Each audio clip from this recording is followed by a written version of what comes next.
So Jigaboo Jay-Z was performing last night at his 30th anniversary of Reasonable Doubt and decided to stop and address Twitter activists and throw shots at Colin Kaepernick. You know, the same Colin Kaepernick that just paid for Nolan Wells' family to get an independent autopsy on their son. They dig it deep with narratives. It's embarrassing. They run out of the characters, had to bring back up Cap again. Buddy took a check. I ain't even mad at him. Emails are from back in 2014 where Jess Staley was telling Epstein that they do not fear black people protesting and revolting because they pretty much have their token black guy. What does he have that other people who have the billions of dollars necessary to buy a team? What does he have? Influence. And what is influence for them? Silence. I want you to shut up and play, and I want the rest of the country. Just when we all thought Jay-Z couldn't get any more lame and corny, here he goes dissing Colin Kaepernick. And not only did he diss him, he lied about him. And now, finally, Jay-Z is getting dragged like he deserves. And one of the loudest voices saying, "I told y'all," is DL Hughley. Because when this whole Kaepernick and NFL situation first went down, DL said something that a lot of people didn't want to hear. He said Jay-Z is a token black billionaire who works for white interests. Well, look where we are now. Jay-Z isn't even trying to hide it anymore. And here's the thing, he didn't just diss Kaepernick, he dissed all of us. I mean, every regular person working a 9-to-5. He called us hypocrites for criticizing his billionaire status and calling him out on his Target partnership. It was a whole mess, and I'll get to all of that in a second. But first, let me show you exactly what he said about Kaepernick. So last weekend, Jay-Z performed the first night of his Yankee Stadium residency, and at one point during the show, he decided to freestyle and address his critics. And then, out of absolutely nowhere, he brings up Kaepernick. They dig it deep with narratives. It's embarrassing. They run out of the characters, had to bring back up Cap again. Buddy took a check. I ain't even mad at him. But along with that check, got to sign a non-disparagement. I'm the one they can't control.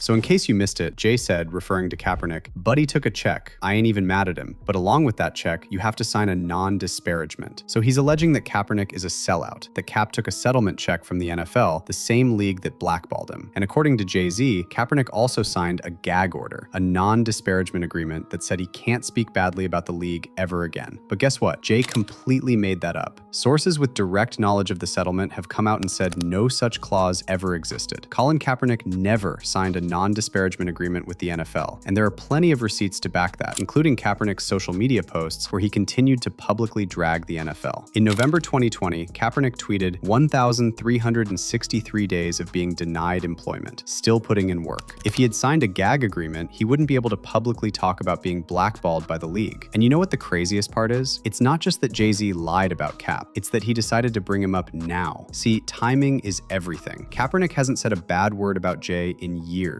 Jay could have kept that same energy and just left Cap alone, but he decided to resurrect that old NFL drama. Why? Well, here's what was happening right before Jay-Z's concert at Yankee Stadium. Kaepernick was trending because he funded an independent autopsy and funeral services for Nolan Wells, the 18-year-old from Mississippi who died under mysterious circumstances over the July 4th weekend. Nolan's family confirmed that Cap is paying for a private autopsy because the family doesn't trust the official investigation. And what did Jay-Z do for Nolan? Nothing. Not a single word. Not a call for justice. Not even condolences for the family. And honestly, that's pretty on brand for Jay-Z. He only talks about black issues when there's a check in it for him. But the fact that he couldn't stand Kaepernick getting praised for actually helping this family, so he decided to diss him and lie about him on stage? Look, we've all had Jay-Z fatigue for a while now, but this is a new low. But there was another reason Jay decided to bring up Kaepernick now. It was Deflection. See, Jay-Z just partnered with Target to release an exclusive edition of Reasonable Doubt on vinyl. He basically said, "F your boycott." And during that same freestyle, Jay came for regular people and said if you buy off of Amazon or use Instagram, you have no right to criticize his partnership with Target. However, the internet did not let this slide. You shopping at Amazon or you boycott? You posting on Instagram? That's meta, boy. Stop it. Y'all know Google owns YouTube. You picking and choosing the politicking as you. I find it quite interesting that someone who is a billionaire would feel the need to throw shots at the average consumer, the person living paycheck to paycheck, and comparing a corporate partnership with Target to everyday people ordering something off of Amazon. And then he proceeds to punch down on Colin Kaepernick. You know, the same Colin Kaepernick that just paid for Nolan Wells' family. Kaepernick lost his career due to taking a stance on behalf of black people, black lives, and the untimely of black people. Meanwhile, Jigaboo J did an NFL partnership right after Kaepernick's protest, a Target partnership during an organized boycott. And while it looks like Jay-Z was scanning social media for punchlines, I'm sure he saw someone somewhere write about the Montgomery bus boycott and how that didn't require everyone to withdraw from every single segregated institution before criticizing buses. The point was to concentrate pressure on a specific target.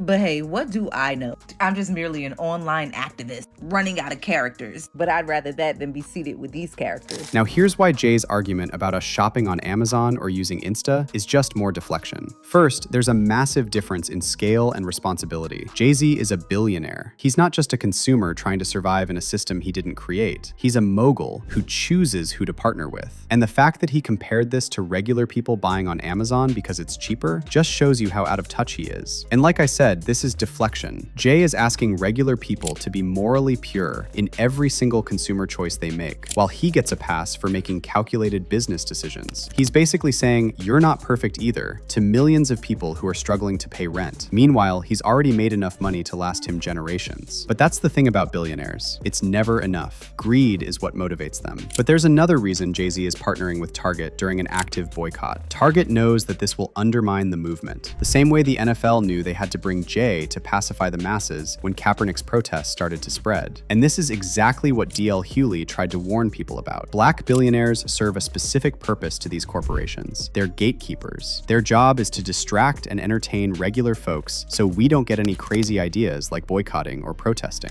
If they wanted to do something about what they saw as injustice, they could do it. They're with those people all the time.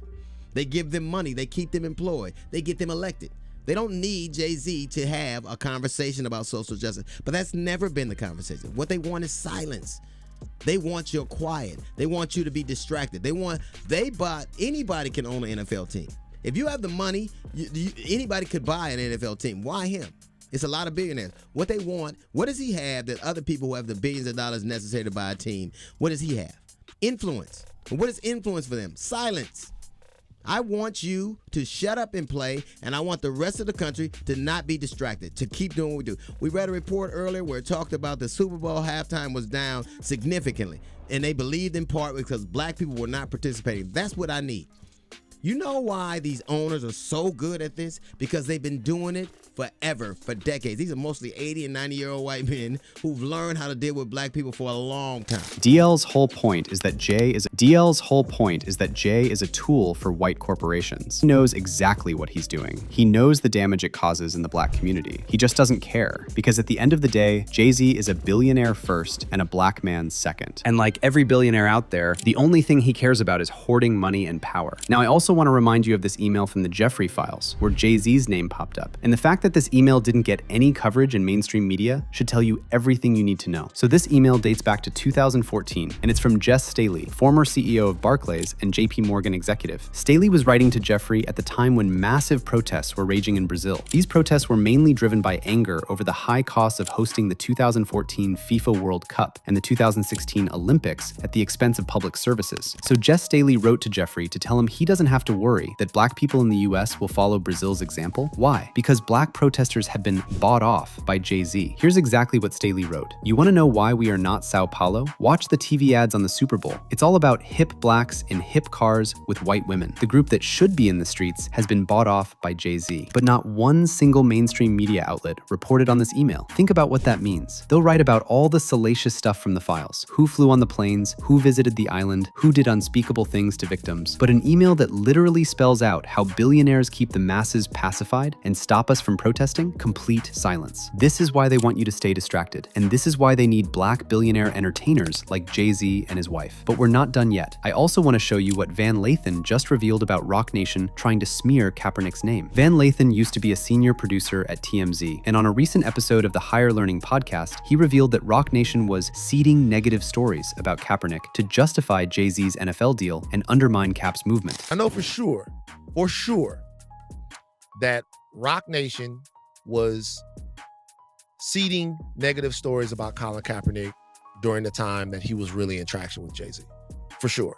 This is after the Roc Nation NFL deal has been announced. According to Van Lathan, after Jay's deal with the NFL was announced, the founder of TMZ, Harvey Levin, came to him and said he had just gotten off the phone with someone from Roc Nation, and the information they were trying to push was that Kaepernick didn't really want to play football anymore, that he had skipped training, and basically that he was the problem, not the NFL. I know who was on the other end of the phone.